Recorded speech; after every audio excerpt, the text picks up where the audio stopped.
নামাজের বাহিরে ভিতরে 13 ফরজ। নামাজ পড়ার জন্য ফরজ ওয়াজিব এগুলো আমাকে আগে জানতে হবে। বলে নামাজের মাসালা কি? 1 নাম্বার ফরজগুলো জানতে হবে। নামাজের বাহিরে ভিতরে 13 ফরজ। বলেন তো ফরজ ছুটে গেলে নামাজ থাকবে নাকি যাবে? নামাজের ওয়াজিব 14টা। ওয়াজিব যদি ছুটে যায় সহু সেজদা দেওয়া লাগবে। সহু সেজদা না দিলে নামাজ, সাহু সেজদা না দিলে নামাজ থাকবে না। আবার নামাজ ভঙ্গের কারণ আছে 19টা। 19টা থেকে একটা কারণ পাওয়া গেলে নামাজ থাকবে না। আবার দেখেন অজু ভাঙ্গার কারণ আছে 7টা। এই 7টা থেকে একটা কারণ যদি পাওয়া যায় নামাজ থাকবে না।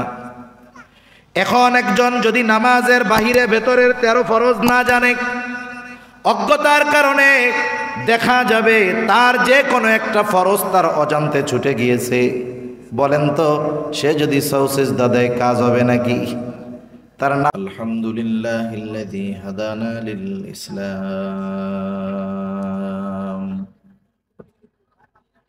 আল্লাযী নাযালাল কুরআন হুদাল লিন-নাসি ওয়া বায়িনাতিন মিনাল হুদা ওয়াল ফুরকান وخلق الإنسان وكرمه وعلمه من البيان ما لم يعلم فسبحان الذي لا يحصى امتنانه باللسان ولا بالقلم ونشهد أن لا إله إلا الله وحده لا شريك له ونشهد أن سيدنا وسندنا وحبيبنا وطبيبنا وأولانا ومولانا محمد صلى الله تعالى عليه وعلى آله وأصحابه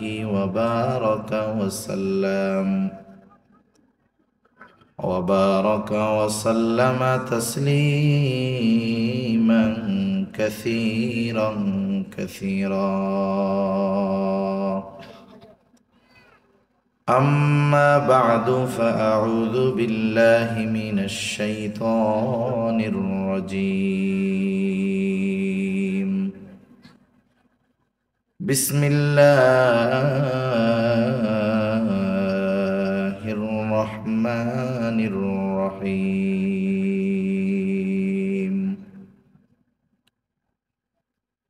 من عمل صالحا من ذكر أو أنثى وهو مؤمن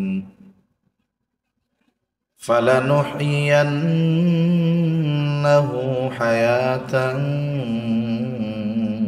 طيبة ولنجزينهم أجرهم بأحسن ما كانوا يعملون. وقال رسول الله صلى الله عليه وسلم أخلص دينك يكفيك العمل القليل أو كما قال النبي صلى الله عليه وسلم. صدق الله العلي العظيم وصدق رسوله النبي الكريم ونحن على ذلك من الشاهدين والشاكرين والحمد لله رب العالمين. سبحانك لا علم لنا إلا ما علمتنا إنك أنت العليم الحكيم. اللهم صل على محمد وعلى آل محمد كما صليت على إبراهيم وعلى آل إبراهيم إنك حميد مجيد. اللهم بارك على محمد وعلى آل محمد كما باركت على إبراهيم وعلى آل إبراهيم إنك حميد مجيد بلغ العلا بكماله كشف الدجى بجماله حسنت جميع خصاله صلوا عليه وآله আল্লাহর মহব্বতে আমরা সকলে জবান খুলে একটু জিকির করি লা ইলাহা ইল্লাল্লাহ ইল্লাল্লাহ লা ইলাহা ইল্লাল্লাহ। এই ভাইজান এই দুইটা বন্ধ করেন, এই দুইটা। ইল্লাল্লাহ লা ইলাহা ইল্লাল্লাহ লা ইলাহা ইল্লাল্লাহ লা ইলাহা ইল্লাল্লাহ মুহাম্মাদুর রাসূলুল্লাহ সাল্লাল্লাহু আলাইহি ওয়াসাল্লাম। আলহামদুলিল্লাহ, নারায়ণপুর বাইতুন নূর জামে মসজিদের উদ্যোগে আয়োজিত 2 দিনব্যাপী বার্ষিক ওয়াজ ও দোয়ার মাহফিলের প্রথম দিনের সম্মানিত শ্রদ্ধেয় সভাপতি, প্রধান অতিথি, বিশেষ অতিথিবৃন্দ সহ সম্মানিত শ্রদ্ধেয় উলামায়ে কেরাম, সামনে উপস্থিত মুরব্বিয়ানে কেরাম, সমবয়সী যুবক বন্ধু, স্নেহের ছোট ভাই এবং পর্দার অন্তরালে অবস্থানরতা সম্মানিতা শ্রদ্ধা মা ও বোন, দয়াময় আল্লাহ রব্বুল আলামিনের দরবারে অগণিত শুকর যে মহান মালিক আমাদের হায়াতে বরকত দিয়ে সুস্থ রেখে দীর্ঘক্ষণ পর্যন্ত বিজ্ঞ উলামায়ে কেরামের জবান থেকে বহুত গুরুত্বপূর্ণ কথা শ্রবণ করবার, আমাকেও আপনাদের খেদমতে কিছু কথা বলবার লক্ষ্যে মহান আল্লাহ তাআলার তৌফিকে হাদিসের ভাষায় জান্নাতের বাগানে আসার বসার তৌফিক যে মহান মনিব দান করেছেন, সে মহান মনিবকে খুশি করার জন্য মোহাব্বতের সাথে জবান খুলে অন্তর থেকে আমরা একবার কালিমাতুশ শুকর পাঠ করি আলহামদুলিল্লাহ। অগণিত দুরুদ ও সালাম সাইয়্যিদুল আম্বিয়া, আশরাফুল আম্বিয়া, খাতামুল আম্বিয়া, ইমামুল মুরসালিন, রহমাতুল লিল আলামিন মুহাম্মাদুর রাসূলুল্লাহ সাল্লাল্লাহু আলাইহি ওয়াসাল্লামের উপর। সম্মানিত উপস্থিতি, আপনাদের একটু আগে সম্মানিত ঘোষক অবগত করেছেন যে আজকের এই প্রথম দিনের মাহফিলের প্রধান অতিথি, প্রধান বক্তা যিনি ছিলেন, জননন্দিত ওয়াইজ হযরত মাওলানা আব্দুল বাসেদ খান হাফিজাহুল্লাহ। আসলে উনি যেই পরিমাণ অসুস্থতা ওনার মধ্যে এখন পর্যন্ত আছে, আসলে সফর করার মতো অবস্থা ওনার এখনো নাই। কর্তৃপক্ষ দাওয়াত দিয়েছিলেন এবং হযরত আসার ব্যাপারে আশাবাদী ছিলেন।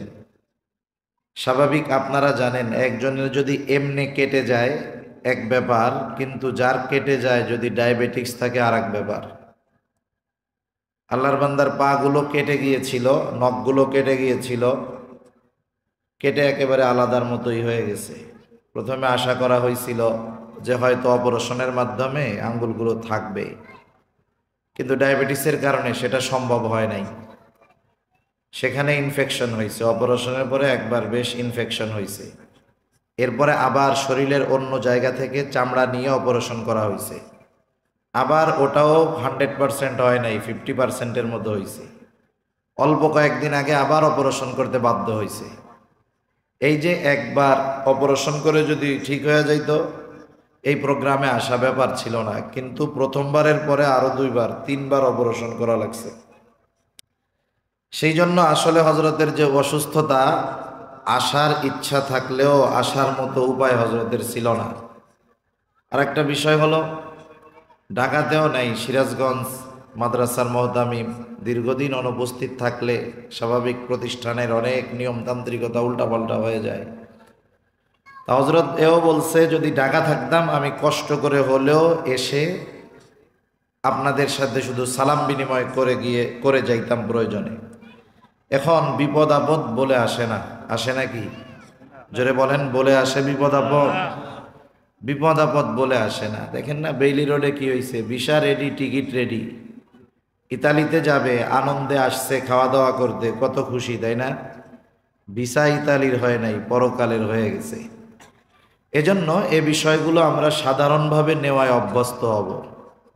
অনেক সময় অনেক মানুষের কাজই হইল কাপড়ের সুতা তালাশ করা। কাপড়ের সুতা তালাশ করা বুঝেননি? কিছু লোক আছে দেখবেন কাপড়ের সব জায়গায় ভালো, অনেক সময় মেশিনের কারণে ছোট্ট একটা অংশ বের হয়, অথচ ওইটা কোনো ব্যাপার না, কেটে ফেললে ছিঁড়ে ফেললে হয়ে যায়, অথচ ওইটা টাইনা দুইটা সুতা সব বাইর করবে। আছে না এরকম কিছু আল্লাহর বান্দা? এই যাদের খাসলাত এরকম হয়ে গেছে এটা পরিবর্তন হবে না, কিন্তু যারা বাস্তবতা উপলব্ধি করতে পারে এই মানুষগুলো সাধারণভাবে বুঝবে যে ওনার মতো একজন মাজুর মানুষ, অসুস্থ মানুষ, এটা আসা ওনার জন্য মোটামুটি অসম্ভব ব্যাপার। একবারে ধারাবাহিক টানা 2 মাস বিছানায় শুয়ে পাটা উপরের দিকে দিয়ে রাখা লাগছে। এরপরেও ওই কয়েকদিন আগে মনে হয় পা নিচে নামাইতে পারছে, তবুও সর্বক্ষণ পা নিচে দিয়ে থাকা নিষেধ। তাহলে এমন একটা লোকের জন্য আসা কঠিন না বলেন? কঠিন। তাছাড়াও আপনাদের প্রোগ্রাম 2 দিনের। আগামী দিন আছেন সুলতানুল ওয়াইজিন আল্লামা খালেদ সৈফুল্লাহ আইয়ুবী সাহেব, হজরত তো আসবেন ইনশাআল্লাহ, আল্লাহ যদি হায়াতে বাঁচায় রাখে। সাথে সাথে জননন্দিত কারি হাফেজ কারি মাওলানা সাইদুল ইসলাম আসাদ ভাই, উনি তো এই জায়গার ঘরের মানুষের মতো, ভাইও আসবে। এজন্য আজকে আপনারা মন খারাপ করবেন না, আগামী দিন যথাযথভাবে প্রস্তুতি নিয়ে আগে আগে চলে আসবেন ইনশাআল্লাহ। আর হুজুর যদি হায়াতে বাঁচায় রাখে ইনশাআল্লাহ আগামীতে অবশ্যই হুজুর দাওয়াত রাখবেন, আসবেন, আপনাদের সামনে কথা বলবেন।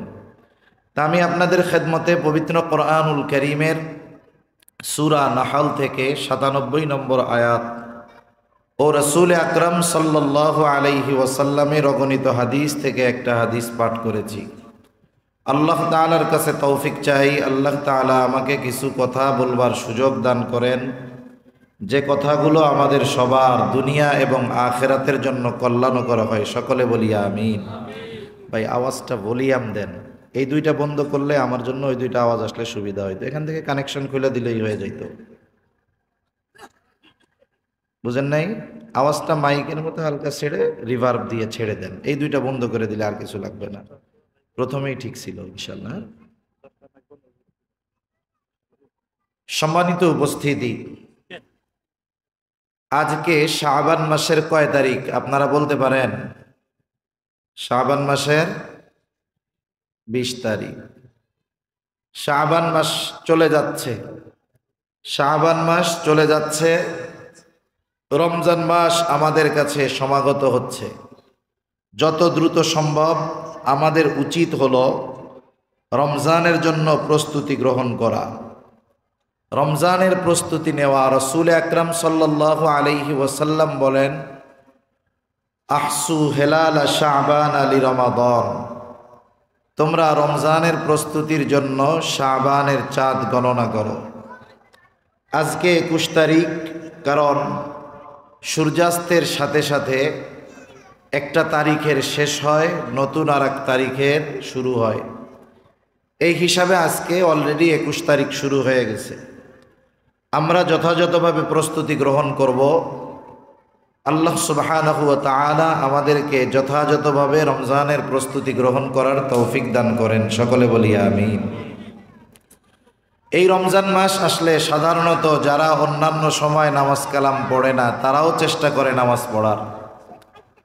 স্বাভাবিকভাবে যারা ইবাদত করে তারাও তাদের ইবাদতের মাত্রাটা অন্যান্য সময়ের চাইতে বাড়ায়া দেয়, ঠিক কিনা বলেন? বলেন তো, একটা মানুষ এত পরিশ্রম করে এত কষ্ট করে ইবাদত করলো,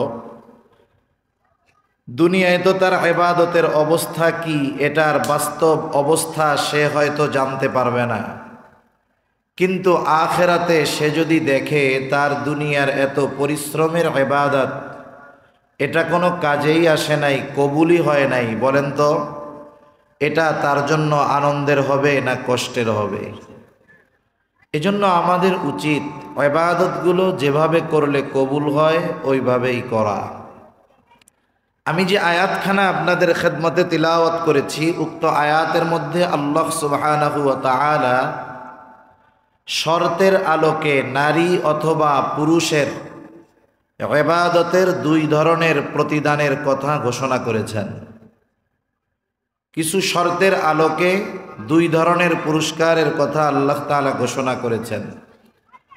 ইবাদতকারী নারী হোক অথবা পুরুষ হোক, আল্লাহ সুবহানাহু ওয়া তাআলা কয়েকটা জায়গা ছাড়া প্রত্যেকটা জায়গায় নারী এবং পুরুষের অধিকারের ব্যাপারে, প্রতিদানের ব্যাপারে সমতা রেখেছেন। কয়েকটা জায়গায় নারী এবং পুরুষের মধ্যে পার্থক্য আছে। যদি পার্থক্য না থাকতো অসুবিধা হয়ে যেত। এক নম্বর পার্থক্য নারী এবং পুরুষের মধ্যে সৃষ্টিগত পার্থক্য। কি পার্থক্য বলেন? সৃষ্টিগত পার্থক্য। কথা কি বুঝতেছেন? আপনারা ক্লিয়ার শুনতেছেন তো? এক নম্বর পার্থক্য হলো নারী আর পুরুষের মধ্যে সৃষ্টিগত পার্থক্য। সৃষ্টিগত পার্থক্য নারী আর পুরুষের মধ্যে কি, এটা সাধারণ বোধ সম্পন্ন একজন মানুষকেও বোঝানোর প্রয়োজন নাই। নারীকে আল্লাহ তাআলা কিছু বৈশিষ্ট্য দান করেছেন যেগুলো আল্লাহ তাআলা পুরুষকে দান করেন নাই। এরপরে আসেন শরীয়তের মধ্যে কি তারতম্য আছে। যেই তারতম্যটা নিয়ে সবচাইতে বেশি ইসলাম বিদ্বেষীরা ইসলামের বিরুদ্ধে বিষোদ্গার করে, এটা হলো তারা বলতে চায় ইসলাম পুরুষদেরকে বেশি দিয়েছে, নারীদেরকে কম দিয়ে ঠকিয়েছে। নাউজুবিল্লাহ বলেন। উত্তরাধিকার যেই নীতি, সম্পদ বন্টনের যেই নীতি, ইসলাম দুইটা মেয়েকে, দুজন কন্যাকে যা দিয়েছে, একজন ছেলেকে তাই দিয়েছে। এখানে দেখা যায় যে পুরুষের চাইতে নারীকে অর্ধেক দেওয়া হলো। কিন্তু বাস্তবতা এমন যে যদিও নারীকে দেওয়া হয়েছে কম দেখা যাচ্ছে, তবে তাকে জিতিয়ে দেওয়া হয়েছে। ঠিক কিনা বলেন? একটা উদাহরণ দিলে বুঝতে সহজ হবে। একজন মানুষের বেতন হলো মাসে 50,000 টাকা। কত টাকা? আর একজনের বেতন 25,000 টাকা। বলেন তো 25,000 বেশি না 50,000 বেশি? একটু জবাব দিয়েন, নাকি কঠিন প্রশ্ন করা হয়ে গেল আবার? যদি কঠিন প্রশ্ন হয় জবাব দেওয়ার দরকার নেই। 50,000 হলো 25,000-এর দ্বিগুণ। যিনি 50,000 টাকা বেতন পান তার মাসে খরচ 50,000 হয়ে যায়, মাঝে মধ্যে আরও কিছু ঋণ করা লাগে। আর যার 25,000 বেতন মাসে 15,000-এ হয়ে যায়, আরও 10,000 টাকা তার ডানে থাকে। এখন বুঝে থাকলে জবাব দিবেন, মাস শেষে লাভবান কে, 50 না 25? কেন? বলে উনি পায় 50 ঠিক, খরচও আছে 50। উনি পায় 25 ঠিক, ওনার খরচ মাত্র 15, আরও 10,000 ডানে থাকে। এখন আসেন, ইসলাম নারীকে দেখা যায় কম, তবে জিতিয়েছে কেমনে? একটা নারীর প্রথম পরিচয় হলো কন্যা। একটা নারী প্রথমে কারো মেয়ে হয়। যখন মেয়ে হয়, ওই মেয়ে বাবার ঘরে যতদিন পর্যন্ত না তার বিবাহ হবে, 18 বছর হোক, 20 বছর হোক, 25 বছর হোক, 30 বছর হোক, 35 বছর হোক, বাবার ঘরে বাবা ওই কন্যার খরচ চালাতে বাধ্য ততদিন, কন্যার বিবাহ না হবে যতদিন। এক্ষেত্রে বয়সের কোনো লিমিটেশন নাই। এমন নয় যে মেয়ে বালেগা হয়ে গেছে এখন বাপ আর খরচ দিতে বাধ্য নয়, এমন নয়। বরং মেয়ে প্রাপ্তবয়স্কা হওয়ার পরেও যতদিন তার বিবাহ না হবে ততদিন পর্যন্ত ওই বাবা ওই কন্যার খরচ চালাতে বাধ্য। ঠিক কিনা বলেন? এখন ওই বাবার ঘরে যদি একটা ছেলে থাকে, এই ছেলের খরচ বাবা চালাতে বাধ্য কতদিন? বলে ছেলে বালেগ হওয়ার আগ পর্যন্ত। বালেগ হওয়ার, ছেলেরা বালেগ হওয়ার সর্বশেষ সময়সীমা হলো আহাদ্দুল বুলুগ, 15 বছর। কত বছর? 15 বছর। ইংরেজি হিসাবে নয়, এটা চন্দ্র হিসাবে। ইংরেজি হিসাবে এই সময়সীমা দাঁড়ায় 14.5 বছরের একটু বেশি। 14.5 বছরের একটু বেশি। তাহলে একটা ছেলে বালেগ হওয়ার শেষ সীমা 14.5 বছরই ধরেন। সে 12 বছরেও হতে পারে, 13 বছরেও বালেগ হতে পারে। তাহলে বাবা ছেলের খরচ চালাতে বাধ্য কতদিন? বলে ছেলে বালেগ হওয়া পর্যন্ত।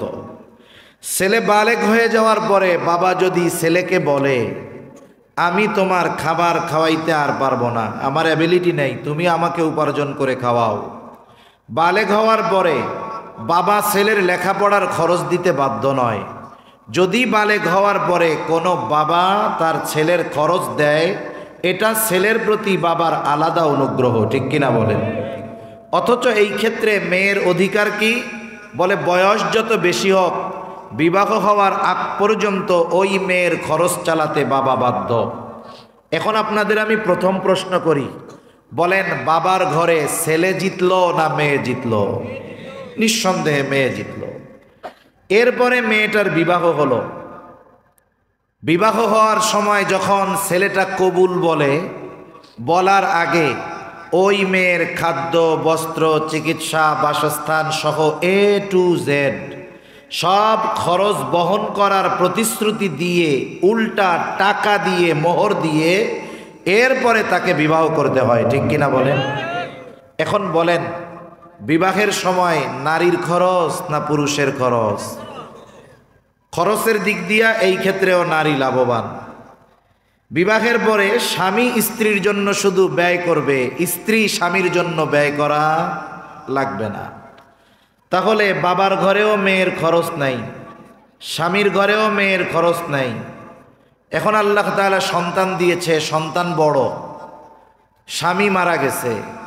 আল্লাহ তাআলা কোরআনুল কারীমের ভিতরে স্পেশালভাবে আয়াত নাজিল করে ওই বৃদ্ধ বৃদ্ধা মা বাবার দেখাশোনার জিম্মাদারি সন্তানের উপরে দিয়েছেন। সুবহানাল্লাহ বলেন।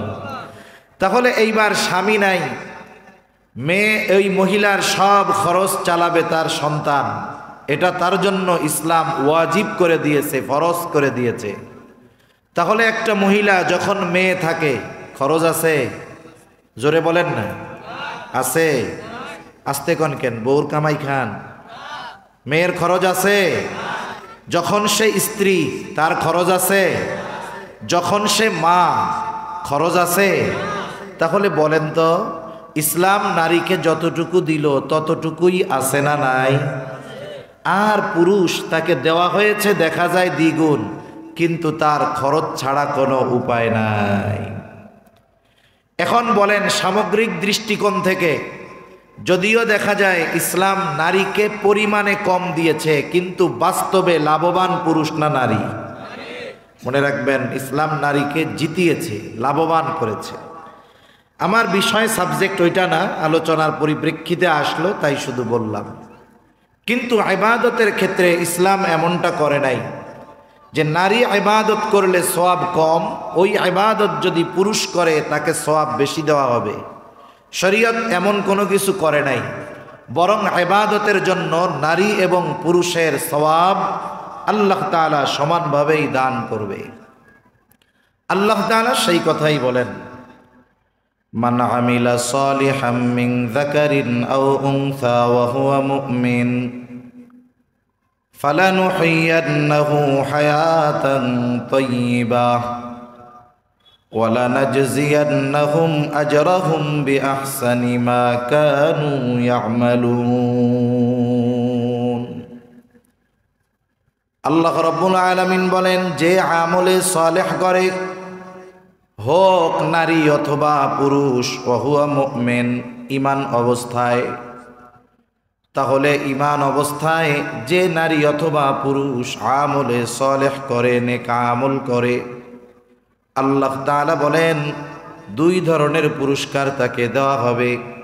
এক ধরনের পুরস্কার দেওয়া হবে দুনিয়ায়, আর এক ধরনের পুরস্কার তাকে দেওয়া হবে আখিরাতে। আল্লাহ রাব্বুল আলামিন দুনিয়াতে যদি কেউ ভালো কাজ করে, আল্লাহ তাআলা প্রত্যেকটা মানুষ হোক সে মুমিন হোক সে কাফের, আল্লাহ তাআলা তার ভালো কাজের প্রতিদান তাকে দেয়। তবে যদি সে মুমিন হয়, সে তার ভালো কাজের প্রতিদান শুধু দুনিয়ায় নয় আখিরাতেও পায়। আর যদি সে কাফের হয়, তাহলে সে ওই ভালো কাজের প্রতিদান শুধু দুনিয়াতে পায়। আল্লাহ তাআলা ঈমান না থাকার কারণে একজন বেঈমানের ভালো কাজের প্রতিদান আল্লাহ তাআলা তাকে দুনিয়াতেই দিয়ে দেয়। ঈমান না থাকার কারণে কোনো ভালো কাজের প্রতিদান সে আখিরাতে পাবে না। আবার আরেকটা বিষয় আমরা মুমিন আমাদেরকে খেয়াল রাখতে হবে, একটা মানুষ দুনিয়াতে যত নেক কাজ করুক না কেন, ভালো কাজ করুক না কেন, ওই ভালো কাজের পূর্ণ প্রতিদান আল্লাহ তাআলা কাউকে দুনিয়াতে দেন না। আবার যখন দুনিয়াতে কেউ অন্যায় কাজ করে, গুনার কাজ করে, পাপ করে, ওই পাপ কর্মের পূর্ণ শাস্তিও আল্লাহ তাআলা তাকে দুনিয়ায় দেয় না।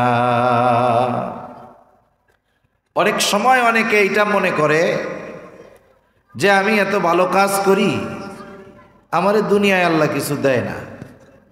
আবার অনেক ক্ষেত্রে যারা জালেম জুলুম করে, আফসোস করি আমরা, দেখছো এত অন্যায় করে আল্লাহ ওরে কিছুই কয় না।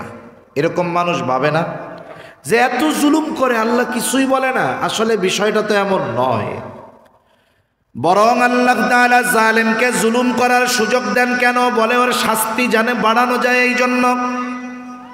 একজন ব্যক্তি যদি একতলা থেকে পড়ে যায় তাহলে তার ক্ষতিটা হয় সামান্য, আবার যদি 10 তলা থেকে পড়ে যায় তাহলে তার জন্য বেঁচে থাকা হয়ে যায় অসম্ভব। এই জন্য যখন কোনো জালেমের ব্যাপারে দেখবেন তার জুলুমের মাত্রা বাড়তেছে, আপনি নিশ্চিত হয়ে যান দুনিয়ায় যেমন তার জুলুমের মাত্রা বাড়তেছে, আখিরাতেও আল্লাহ তাআলা তার শাস্তিটা বাড়াচ্ছে। আল্লাহ রাব্বুল আলামিন কুরআনুল কারীমের মধ্যে বলেন, وَإِنَّمَا تُوَفَّوْنَ أُجُورَكُمْ يَوْمَ الْقِيَامَةِ। আল্লাহ তাআলা বলেন কিয়ামতের দিন মানুষকে তার কর্মের পূর্ণ প্রতিদান দেওয়া হবে। উদ্দেশ্য কি? বলে উদ্দেশ্য হলো এইটা, কিয়ামতের দিন মানুষকে তার কর্মের পূর্ণ ফলাফল, পূর্ণ প্রতিদান দেওয়া হবে।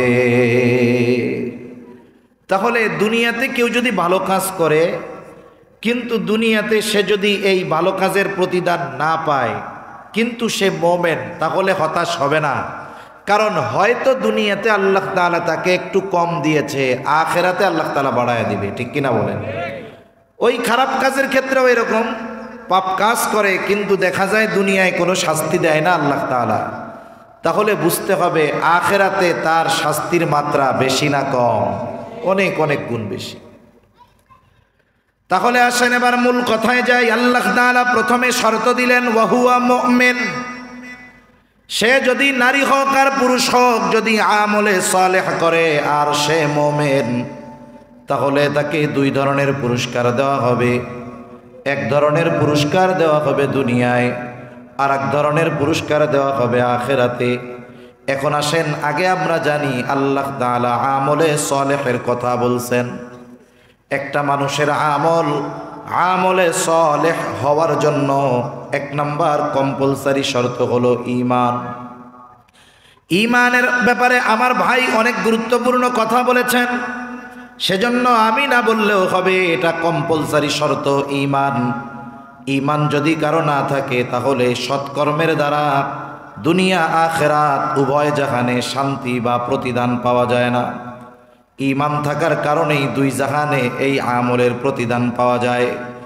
ঈমানের সাথে সাথে দ্বিতীয় শর্তটা হলো আমলে সালেহ। শুধু আমল নয়, শব্দটা হলো আমলে সালেহ। আমলে সালেহ কাকে বলে? বুজুর্গানে দিন বলেন, যেই আমল আল্লাহ তাআলার কাছে গৃহীত হয়, যেই আমলটা আল্লাহ তাআলার কাছে কবুল হয়, ওই আমলটা হলো আমলে সালেহ। একজন নামাজ পড়তেছে অনেক, কবুল হয় নাই, বলেন এই নামাজের কোনো প্রতিদান সে পাবে? বোঝে নাই, পাবে? পাবে না। একজন কষ্ট করে রোজা রাখলো, রোজা যদি কবুল না হয় বলেন তো রোজার প্রতিদান সে পাবে নাকি? অর্থ ব্যয় করে কষ্ট করে হজ করেছে, হজ যদি কবুল না হয় বলেন তো হজের প্রতিদান সে পাবে নাকি? পাবে না। তাহলে আমলটা কবুল হওয়া লাগবে, যেই আমলটা কবুল হয় ওই আমলটাই হলো আমলে সালেহ। এখন আসেন, ইমান তো ঠিক আছে, এরপরে আমলকে আমলে সালেহ কিভাবে আমরা বানাতে পারি? আমরা অনেক সময় মনে করি আমি বেশি ইবাদত করলাম, আমি মনে হয় বড় বুজুর্গ হয়ে গেছি। বিষয়টা এমন নয়। আমল যদি কবুল না হয় বেশি আমল দিয়েও কোনো লাভ হবে না। আর আমল যদি আল্লাহ তাআলার কাছে কবুল হয়ে যায়, ওই আমলটা যত ছোট হোক ওই আমলটা আখিরাতে আমার আপনার নাজাতের কারণ হতে পারে। এজন্য আমাদের চেষ্টা প্রচেষ্টা থাকবে আমাদের আমলগুলোকে কিভাবে করলে আল্লাহ তাআলা কবুল করবে। এই বিষয়ে কয়েকটা শর্ত আমি আপনাদের সাথে একটু আলোচনা করব ইনশাআল্লাহ। আমল যদি আল্লাহ তাআলার কাছে কবুল করাতে হয়, এক নম্বরে তো ঈমান আছে, দুই নম্বর যেই জিনিসটা লাগবে সেটার নাম হলো ইখলাস। ইখলাসবিহীন কোনো ইবাদত আল্লাহ তাআলার কাছে কবুল হয় না। ইখলাসবিহীন কোনো আমল আল্লাহ তাআলার কাছে কবুল হয় না। ইখলাস হলো, সহজে যেটা বোঝাতে চাই, আমি যখন কোনো আমল করব আগে টার্গেট ফিক্সড করতে হবে যে আমি এই আমলটা কার জন্য করতেছি, কাকে দেখানোর জন্য করতেছি। নিয়তের পরিশুদ্ধতা লাগবে, বিশুদ্ধতা লাগবে। এই জন্য নবীজিও বলেন আখলিস দীনাকা ইয়াকফিকাল আমালুল কলিল।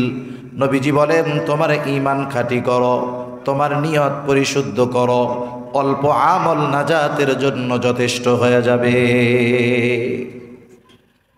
আল্লাহ তাআলা কিন্তু আমাদের কাছে বেশি ইবাদত চান না, আল্লাহ তাআলা চান সুন্দর ইবাদত। কি ইবাদত বলেন তো?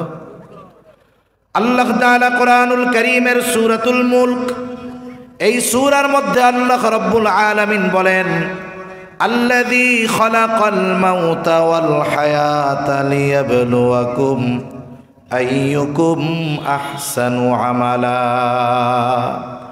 আল্লাহ তাআলা বলেন তিনি আল্লাহ যিনি মৃত্যু এবং জীবন সৃষ্টি করেছেন। কেন সৃষ্টি করেছেন? বলে লিয়াবলুয়াকুম, তোমাদের পরীক্ষা করার জন্য।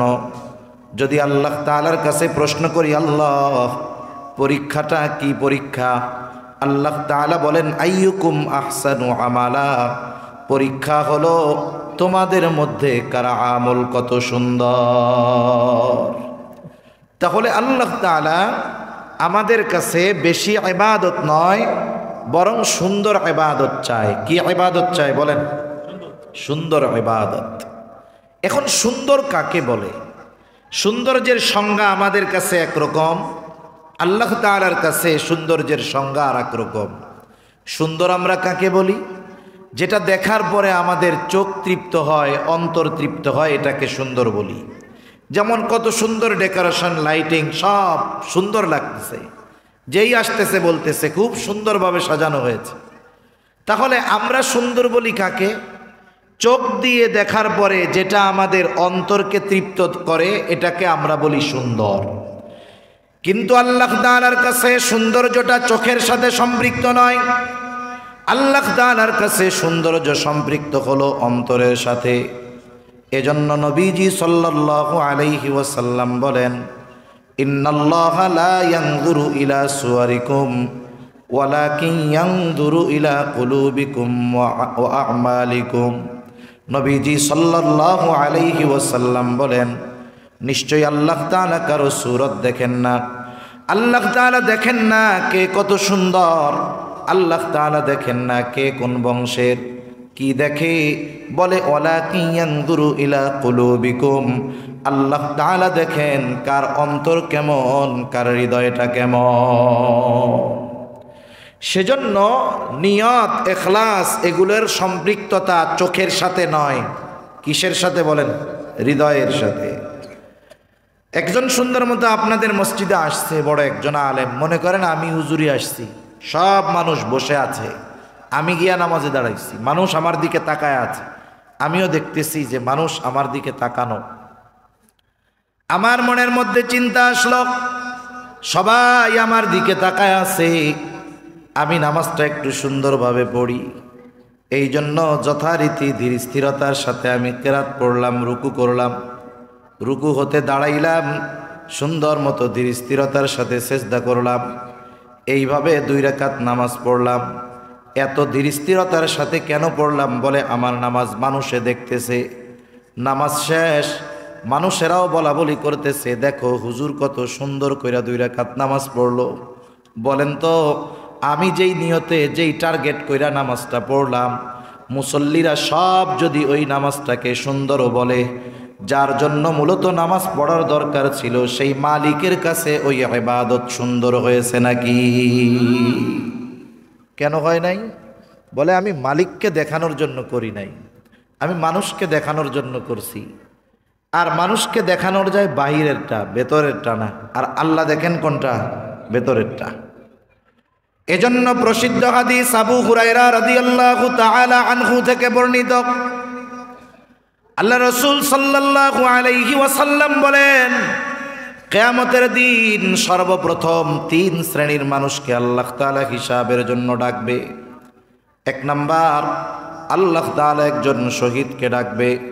শহীদ রক্তাক্ত অবস্থায় আল্লাহর সামনে উপস্থিত হয়ে যাবে।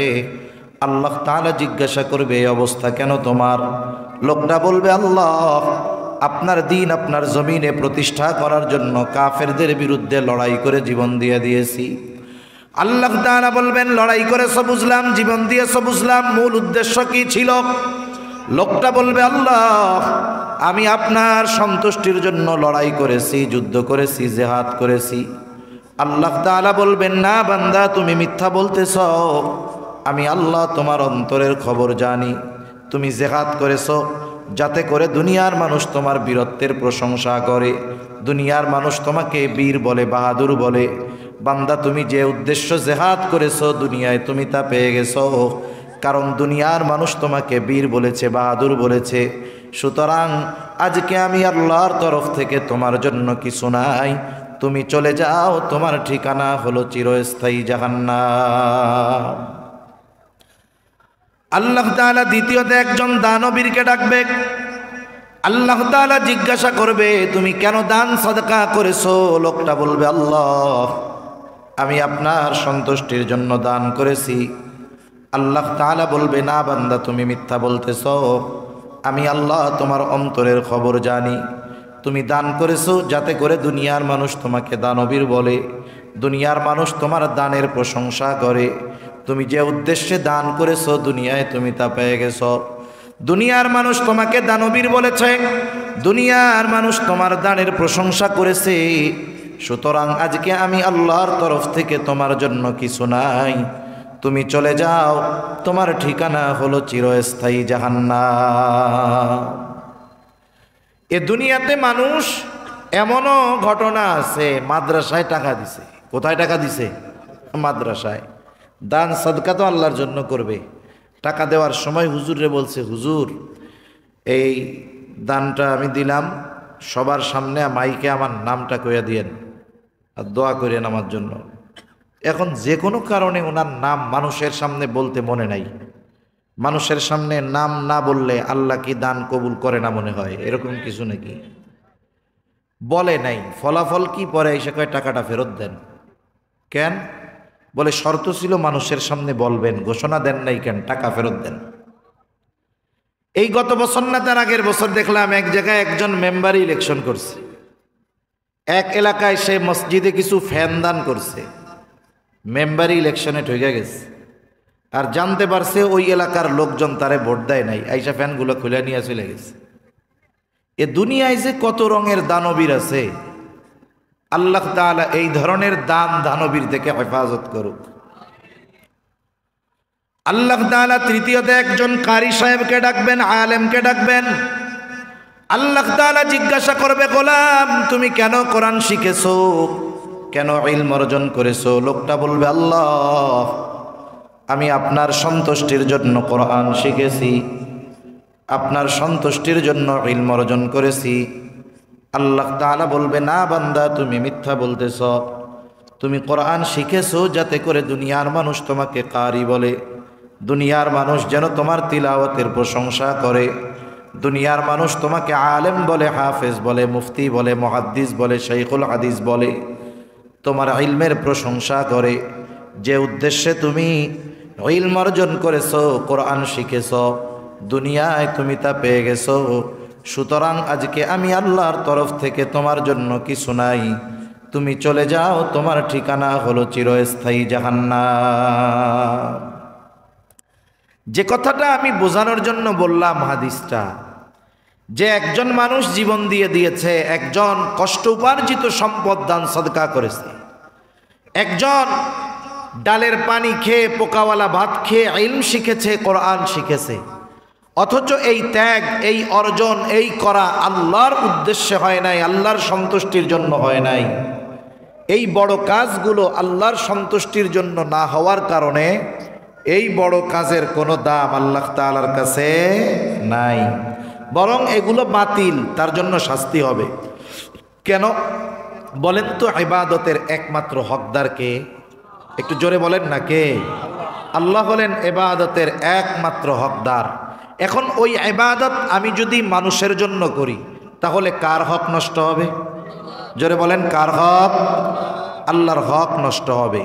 2 নম্বর, লোক দেখানো ইবাদত, লৌকিকতা, এটা শিরিকের একটা প্রকার। এখন লোক দেখানো ইবাদত, শিরিকওয়ালা ইবাদত আল্লাহ তাআলার কাছে কবুল হবে না, এটাকে আল্লাহ তাআলা বাতিল বলে ঘোষণা করবে। 2 নম্বর, হক নষ্ট করা হয়েছে আল্লাহর, এই জন্য শাস্তি হিসাবে জাহান্নামে দেওয়া হবে। তাহলে আমরা যদি আমাদের ইবাদত আল্লাহ তাআলার কাছে কবুল করাতে চাই, 1 নম্বর কম্পালসারি যেই জিনিস, ঈমান, সেটা লাগবেই লাগবে। 2 নম্বর লাগবে ইখলাস তথা নিয়তের বিশুদ্ধতা, যে আমি ইবাদতটা একমাত্র আল্লাহর জন্যই করতেছি, অন্য কারো জন্য নয়। এই নিয়ত যদি ঠিক থাকে, ইবাদত যদি ছোট হয়, ওই ইবাদত সুন্দর বলে পরিগণিত হবে, ওই ইবাদত আল্লাহ তাআলার কাছে কবুল হওয়ার যোগ্যতা অর্জন করবে। 3 নম্বর, ইবাদত কবুলের জন্য যেই বিষয়টা লাগবে সেটা হলো সুন্নাত। সুন্নাতবিহীন কোনো ইবাদত দুনিয়াতে হতে পারে না। দুনিয়াতে এমন কোনো ইবাদত নাই যেই ইবাদতের সুন্নাত তরিকা নাই, পদ্ধতি নাই। বরং সুন্নাত তো এমন এক পরশ পাথর, ওই সুন্নাতকে যদি দুনিয়ার কিছু বৈধ কাজের সাথেও লাগিয়ে দেওয়া হয়, ওই সাধারণ কাজগুলাও ইবাদত বলে গণ্য হয়ে যায়। চুম্বুকের একটা আকর্ষণ শক্তি আছে। চুম্বুক যত নরম হোক না কেন, লোহা যত শক্তিশালী হোক না কেন, লোহা দিয়া যদি ভালো মতো চুম্বুকরে বাড়ি দেওয়া হয়, চুম্বুক ভেঙে যাবে। লোহার যত শক্তি হোক না কেন, শক্ত হোক না কেন, বলেন তো চুম্বুকের যেই আকর্ষণ শক্তি, সেটা কি লোহার মধ্যে আছে নাকি? নাই। কিন্তু লোহার টুকরা যদি চুম্বুকের সাথে কিছুদিন লাগিয়ে রাখা হয়, এই সংস্পর্শতার কারণে, এই লেগে থাকার কারণে ওই লোহাটাও এক সময় আকর্ষণ করার শক্তি অর্জন করে, ঠিক কিনা বলেন? আপনারা দেখে থাকতে পারেন, আমি দেখছি অর্জন করে। লোহার মধ্যে আকর্ষণের গুণ কিছুটা চলে যায়। দুনিয়ার অনেক কাজ আছে যেগুলো আমরা প্রতিনিয়ত করি, কম বেশি করতেই থাকি। যেমন প্রস্রাব পায়খানা করা, এটা আমাদের দৈনন্দিন কাজ, এটা করাই লাগে। ক্ষুধা লাগলে না খেয়ে দীর্ঘ সময় থাকা যায়, কিন্তু বাথরুমে চাপ দিলে থাকা যায় না। এই কাজটা আমরা প্রতিদিন করি। আপনি নামাজি মানুষ, ফজরের আজান হলো, আজান শুনে ঘুম থেকে উঠলেন, এইবার আপনার জরুরতে চাপ দিয়েছে, অজু করে মসজিদের দিকে রওনা হবেন, 20-25 মিনিট বাকি নামাজের। এর মধ্যে ইতিমধ্যে আপনাকে জরুরতে চাপ দিয়েছে, পায়খানা এসেছে। আপনি চিন্তা করতেছেন, এখন যদি মসজিদে গিয়ে এই চাপ নিয়ে নামাজে দাঁড়ায়া যাই, ইমাম সাহেব যদি নামাজে দাঁড়ায়া যায়, ফজরের কেরাতটা তো লম্বা, তাহলে দেখা যাবে নামাজের মধ্যে আমার একাগ্রতা নষ্ট হবে, কষ্ট হবে। এই চিন্তা করে আপনি আগে জরুরত সারার চিন্তা করলেন। কারণ এই চাপ যখন কাউকে দেয়, ইমাম সাহেব যদি ইন্না আতাইনা কাল কাউসার সূরাও পড়ে, বাথরুমে চাপ দেওয়া অবস্থায় নামাজে দাঁড়ালে ওই সূরা কাউসারটা সূরা বাকারার মতো লম্বা মনে হয়। তখন মনে হইব ইন্না আতাইনা এত বড় সূরা দেই শেষই হয় না। এখন আপনি চিন্তা করলেন আমি জরুরতটা সেরে এরপরে নামাজে যাই। আপনার জরুরত এমনিই আসছে, কিন্তু আপনি উদ্দেশ্য কি নিছেন যে আমি এই কাজটা করব আমার ইবাদতের সুবিধার্থে, ঠিক কিনা বলেন? কিসের সুবিধার্থে? ইবাদতের সুবিধার্থে। এবার আপনি বাথরুমের দিকে রওনা হলেন। সুন্নাত হলো বাথরুমে ঢোকার সময় মাথা ঢেকে ঢোকা। নারী হোক আর পুরুষ হোক মাথা ঢেকে বাথরুমে ঢুকবে, এটা নবীজির সুন্নাত। তবে বিজ্ঞান বলতেছে মাথা ঢেকেই বাথরুমে যাওয়া উচিত। কেন? বলে বাথরুমের মধ্যে অগণিত জীবাণু ব্যাকটেরিয়া আছে। যদি কোনো মানুষ খালি মাথায় বাথরুমে যায়, মাথার চুল এবং চামড়া এ দুটোই বড় স্পর্শকাতর। ওই ব্যাকটেরিয়াগুলো চুল টেনে নেয়, মাথার চামড়া টেনে নেয়, দেখা যাবে এতে করে তার চুল এবং মাথার ক্ষতি হওয়ার সম্ভাবনা রয়েছে। মাথার চুল স্পর্শকাতর, চামড়া স্পর্শকাতর, এটা সহজেই বোঝা যায়। কারণ চুল যত ছোট হোক না কেন, আমরা তো চুল বড় রাখি না, ছোট, এরপরেও কয়েকদিন শ্যাম্পু না করলে একেবারে মাথার মধ্যে খুশকি ধরে যায়, মাথার চুলগুলো আঠালো হয়ে যায়। এখানে তো অনেক মুরব্বী আছেন বড় বড় দাড়িওয়ালা, আপনাদের দাড়িতে কি কোনো দিন খুশকি হয়েছিল নাকি? দাড়িতে খুশকি হয়? এই দাড়ি যেই চুল আর মাথার যেই চুল দুটার মধ্যে তফাৎ আছে। দাড়ি যেই চামড়ার উপরে, এই চামড়া আর মাথার চামড়ার মধ্যে তফাৎ আছে। এজন্য বিজ্ঞান বলে বাথরুমে যাওয়ার সময় মাথা ঢেকে যাওয়া দরকার।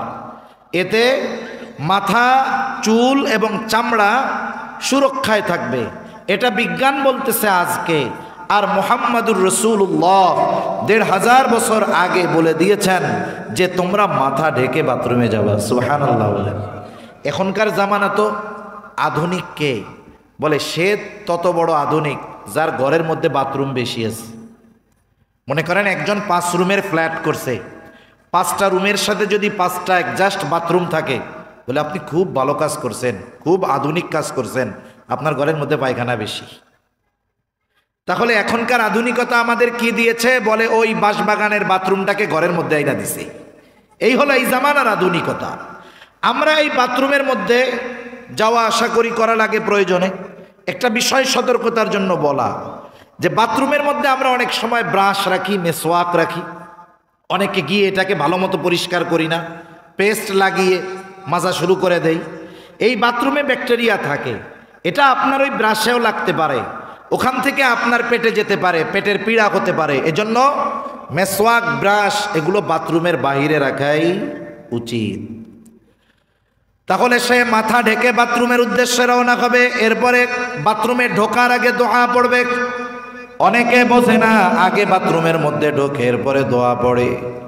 বাথরুমে ঢোকার আগে দোয়া পড়বে, বাম পা দিয়া বাথরুমের মধ্যে ঢুকবে, এইবার বাথরুম করতে বসবে, জরুরত সারবে, টিস্যু পেপার ঢিলা কুলুক ব্যবহার করে, পানি ব্যবহার করে পবিত্র হবে, পরিচ্ছন্ন হবে। এরপরে ভেতরে অজুর ব্যবস্থা, অজু করে সে বের হবে, ডান পা দিয়ে বের হবে। বের হওয়ার পরে সে দোয়া পড়বে। এই যে কাজটা, এটা হিন্দুও করে, মুসলমানও করে, সবাই করে। কিন্তু যদি কেউ ইবাদতের সুবিধার্থে সুন্নাত তরিকায় করে, ওই বাথরুম করাটাও তার আমল নামায় সওয়াব হিসাবে যোগ হয়ে যায়। তাহলে সুন্নাত হলো পরশ পাথরের মতো, দুনিয়ার সাধারণ কাজগুলোর সাথে লাগিয়ে দিলে ওই কাজটাও ইবাদত বলে গণ্য হয়ে যায়। প্রত্যেকটা ক্ষেত্রে রাস্তায় চলতেছেন, আপনি সুন্নাত তরিকায় চলেন, ডান দিকে চলেন, নিচের দিকে চেয়ে চলেন, রাস্তায় কষ্টদায়ক বস্তু আছে ফালায়া দিলেন। এই যে কাজগুলো আমরা করলাম, কেন করি? বলে রসুলের সুন্নাত এই জন্য করি। ডান হাতে পানি পান করলেন, কেন করি? নবীর সুন্নাত এই জন্য করি। বসে পানি পান করেন, কেন করি? নবীর সুন্নাত এই জন্য করি। 3 শ্বাসে পানি পান করি, কেন করি? বলে নবীর সুন্নাত এই জন্য করি। এই পানি পান করাটাও ইবাদত হয়ে যাবে। সুবহানাল্লাহ বলেন। এজন্য সুন্নাতের আলোকে জীবন সাজাবো। তাহলে ইবাদতের ক্ষেত্রে কবুল হওয়ার জন্য তৃতীয় যেই শর্ত, বলে ইবাদত হতে হবে সুন্নাত তরিকায়। আমরা অনেক সময় এটা মনে করি সুন্নাত হলো এমন এক জিনিস, করলে সওয়াব, না করলে গুনাহ নাই। কিন্তু বিষয়টা এমন নয়। কিছু সুন্নাত আছে যেগুলো ফরজ, কিছু সুন্নাত আছে ওয়াজিব। এখন বলতে পারেন হুজুর কি বলেন, সুন্নাত বিষয় আবার ফরজ হয় কেমনে? একটা উদাহরণ দিলে বুঝতে সহজ হবে। ঈমানের পরে সবচাইতে গুরুত্বপূর্ণ ইবাদত হলো নামাজ। নামাজের কথা আল্লাহ তাআলা কোরআনুল কারীমের ৮২ জায়গায় বলেছেন। ৮২ জায়গায় বলেছেন বিধায় নামাজ গুরুত্বপূর্ণ ইবাদত। বিষয়টা কিন্তু এমন নয় আল্লাহ তাআলা একবার বললেই এটার যত গুরুত্ব ৮২ বার বললেও তত গুরুত্ব। তাইলে ৮২ বার কেন বললেন? বিষয়টা হলো কোরআনুল কারীমের এই বিষয়গুলো বোঝার জন্য একটু জ্ঞানের দরকার। আল্লাহ তাআলা ৮২ জায়গায় নামাজের কথা বলার উদ্দেশ্য কমপক্ষে ৮২টা। কমপক্ষে কয়টা উদ্দেশ্য আছে? প্রত্যেক জায়গায় এক উদ্দেশ্য নিয়ে ৮২ বার বলেন নাই। নামাজের কথা এক উদ্দেশ্যে ৮২ বার বলেন নাই, বরং ৮২ জায়গায় বলার ক্ষেত্রে কমপক্ষে ৮২টা উদ্দেশ্য আছে। কয়টা? ৮২টা। এরা অনেক বেশি হতে পারে। আল্লাহ তাআলা নামাজের কথা ৮২ জায়গায় উল্লেখ করেছেন। কত গুরুত্বপূর্ণ ইবাদত! ঈমানের পরে সবচাইতে বড় ইবাদত হলো নামাজ। নামাজের আদেশের কথা আল্লাহ তাআলা কোরআনুল কারীমের মধ্যে জানায়া দিয়েছেন। বলেন তো, সারা দুনিয়ার সব বিজ্ঞ উলামায়ে কেরামকে যদি এই দায়িত্ব দেওয়া হয়, আল্লাহ তাআলা কোরআনুল কারীমের মধ্যে নামাজের আদেশ দিয়েছেন, আপনারা নবীর সুন্নাত বাদ দিয়ে, নবীর হাদিস বাদ দিয়ে শুধুমাত্র কোরআনুল কারীম থেকে ফজরের 2 রাকাত ফরজ নামাজ পড়ার পদ্ধতিটা বাইর কইরা দেন। বলেন তো, নবীর সিরাত বাদ দিয়ে, সুন্নাত বাদ দিয়ে, হাদিস বাদ দিয়ে কিয়ামত পর্যন্ত যদি ওই মানুষগুলোকে হায়াত দেওয়া হয়, ফজরের 2 রাকাত নামাজ যেভাবে আমরা পড়ি শুধুমাত্র কোরআন থেকে বের করতে পারবে নাকি? কিয়ামত পর্যন্ত সম্ভব হবে না। এজন্য নবীজি সাল্লাল্লাহু আলাইহি ওয়াসাল্লাম বলেন, সল্লু কামা রাআইতুমুনি উসাল্লি। নবীজি বলেন, তোমরা আমাকে যেভাবে নামাজ পড়তে দেখো সেভাবে পড়ো। কেন? বলে নামাজের আদেশ দিয়েছেন আল্লাহ, আর উম্মতকে নামাজের পদ্ধতি শিখিয়ে দিয়েছেন মুহাম্মাদুর রাসূলুল্লাহ সাল্লাল্লাহু আলাইহি ওয়াসাল্লাম। প্রত্যেকটা রকম কিভাবে কোনটা কি করতে হবে সব নবীজি শিখিয়েছেন। একটা বললেই বুঝতে পারবেন। যেমন কোরআনুল কারীমের মধ্যে আল্লাহ তাআলা বলেছেন, ওয়ারকাউ মা'আর রাকিঈন, তোমরা রুকুকারীদের সাথে রুকু করো। বলেন তো, রুকু করা এটা নামাজের কি? রুকু করা কি? ফরজ। ফরজ। এখন রুকু শব্দের অর্থ কি? বলে রুকু শব্দের অর্থ হলো ঝুঁকা। আপনি দাঁড়িয়ে আছেন, মাথাটারে ঝুঁকাইছেন, এটাও তো ঝুঁকা। কিন্তু এই ঝুঁকাটা কতটুকু পরিমাণ হবে, এই ঝুঁকাটা কোন পদ্ধতিতে হবে, কোরআনুল কারীমে নাই। নবীজি প্র্যাকটিক্যালভাবে শিখেছেন, উম্মতকে প্র্যাকটিক্যালভাবে শিখিয়ে দিয়েছেন রুকু কিভাবে করতে হবে। এজন্য বলেন তো, কেউ যদি নামাজে দাঁড়িয়ে বিনা কারণে, অসুস্থ হলে ভিন্ন কথা, বিনা কারণে সে যদি মাথা ঝুঁকিয়ে দেয়, আর আপনি যদি বলেন কি করতেছ, সে যদি পরে বলে ভাই রুকু করছি, বলেন তো দাঁড়িয়ে এই এতটুকু মাথা ঝুঁকানোকে আপনি রুকু বলবেন? কারণ আপনি জানেন রুকু কোনটা। বলে এভাবে একেবারে ভেঙে যেতে হবে, দালের মতো, এলের মতো হয়ে যাবে, পিঠটা সোজা হবে, মাথা বরাবর থাকবে, চোখ 2 পায়ের দিকে নজর থাকবে, এটাকে আমরা রুকু বলি। এটার নামই কোরআনুল কারীমের রুকু। এখন বলেন, কোরআনে তো রুকু শব্দের অর্থ হলো ঝোঁকা, কিন্তু রুকু যে এভাবে করতে হবে কোরআন থেকে শিখলাম নাকি নবীজির থেকে শিখলাম? এজন্য বুঝতে হবে আমাদের প্রত্যেকটা ইবাদতের পেছনে সুন্নাত আছে। রুকু যেমন ফরজ, এই রুকু শিখিয়েছেন মুহাম্মাদুর রাসূলুল্লাহ। প্রক্রান্তরে এটা ফরজ, আর এটা এই সুন্নাতটা ফরজ সুন্নাত। এজন্য কিছু সুন্নাত আছে ফরজ, আবার কিছু সুন্নাত আছে ওয়াজিব। যেমন মুমিন পুরুষ সে দাড়ি লম্বা করবে, নবীজি বলেন তোমরা দাড়ি লম্বা করো, মোছরে ছোট করো। কথা হইল দাড়ি লম্বা করব কতটুক, সাইডাই দিব নাকি যাইতেই থাকবে? কতটুকু করবা? সারা দুনিয়ার মুহাক্কিক উলামায়ে কেরাম একমত, সাহাবায়ে কেরামের আমল, তাবেঈন তাবেঈনদের আমল, যে তোমাদের দাড়ি কমপক্ষে লম্বা করতে হবে এক মুষ্টি পরিমাণ, কাটা যাবে এক মুষ্টির পরে। কেউ যদি এক মুষ্টির কমে দাড়ি রাখে, নিঃসন্দেহে তার যদি দাড়ি না উঠে ভিন্ন কথা, কিন্তু যার দাড়ি ওঠে সে যদি দাড়ি ছাটিয়ে ফেলে, চেষে ফেলে, সর্বক্ষণ এই দাড়ি ছাটা চাষার গোনা তার হতে থাকে। যাদের নাই আল্লাহ রাখার তৌফিক দান করুন, সকলে বলি আমিন। মনে রাখবেন, অনেক সময় আমাদের সমাজে মানুষ বুঝে না, একটা জিনিস ওনার মধ্যে নাই, হয়তো আমার চাইতে অনেক ভালো জিনিস ওনার মধ্যে আছে। একজনের দাড়ি নাই, দূর ভাই নামাজ কালাম পড়ে কি করলেন আপনি, তার একটা গোনাহ হচ্ছে। আমরা তাকে বুঝায়া বলি, হতে পারে অনেক বিষয় আছে আমি দাড়িওয়ালার চাইতে অন্যান্য অনেক দিক দিয়ে সে এগিয়ে, ঠিক কিনা বলেন? কিন্তু এই দাড়ি রাখা কমপক্ষে এক মুষ্টি পরিমাণ, এটা যেই সুন্নাত, ওই সুন্নাত নয় যে রাখলে সওয়াব না রাখলে গোনা নাই, বরং এই সুন্নাতটা হলো ওয়াজিবি সুন্নাত, ঠিক কিনা বলেন? তাহলে ইবাদত কবুলের তৃতীয় অন্যতম শর্ত হলো ইবাদতটা হতে হবে সুন্নাত তরিকায়, সুন্নাত পদ্ধতিতে। 4 নম্বর, ইবাদত কবুলের জন্য যেটা দরকার সেটা হলো যেই ইবাদত করবে সেই ইবাদতের সব মাসলা মাসাইলগুলো তাকে জানতে হবে। এজন্য নবীজি সাল্লাল্লাহু আলাইহি ওয়াসাল্লাম বলেন, তলাবুল ইলমি ফারিদাতুন আলা কুল্লি মুসলিম। নবীজি বলেন, দ্বীনি ইলম শিক্ষা করা প্রত্যেক মুসলমান নরনারীর উপরে ফরজ। প্রথম প্রশ্ন, কতটুকু ফরজ? কেউ কেউ বলেন একজন মানুষ নিজে দ্বীনের উপরে চলার জন্য যতটুকু ইলমে দ্বীন দরকার ততটুকু তাকে শিখতেই হবে। আবার কেউ কেউ বলেন না, কোরআনুল কারীমের মধ্যে আল্লাহ তাআলার নির্দেশ, ইয়া আইয়ুহাল্লাযীনা আমানু কু আনফুসাকুম ওয়া আহলিকুম নারা। আল্লাহ রাব্বুল আলামিন বলেন, হে ঈমানদারেরা, কু আনফুসাকুম ওয়া আহলিকুম নারা। আল্লাহ তাআলা বলেন, হে ঈমানদারেরা, নিজে জাহান্নামের আগুন থেকে বাঁচো, অধীনস্থদেরকে জাহান্নামের আগুন থেকে বাঁচাও।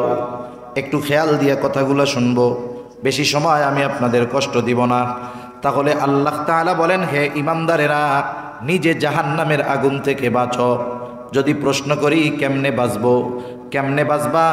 আল্লাহ তাআলার আদেশ নিষেধ মান্য করার মাধ্যমে জাহান্নাম থেকে নিজেকে বাঁচাও। এখন বলেন তো, আল্লাহ তাআলার আদেশ নিষেধ সম্পর্কে যদি জানতে হয়, ইলমে দ্বীন অর্জন করার দরকার আছে না নাই?